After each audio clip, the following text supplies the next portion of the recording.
We don't have time to act legislatively. There's no question about that. Our legislative runway's over. The House will rise at some point, perhaps as early as next week.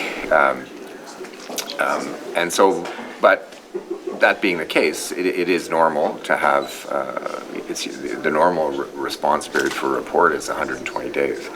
So that's 4 months. I hope to be coming back in this role.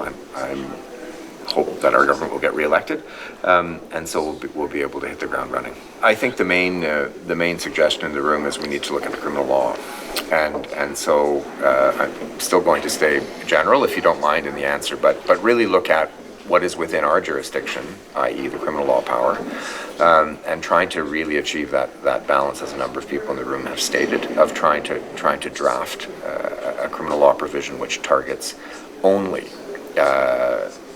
intent and not criminalize everything else, which we have seen the negative impact of over the course of the past number of decades.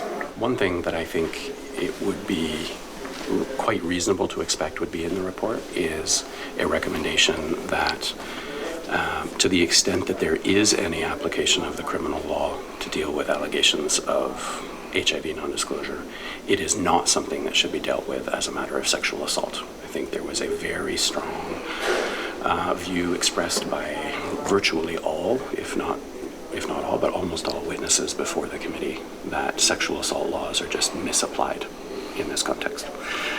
And that's been something that HIV advocates, including the Canadian HIV/AIDS Legal Network, have been saying for many years. So I am hopeful that the committee heard that message and will include that as a really important recommendation.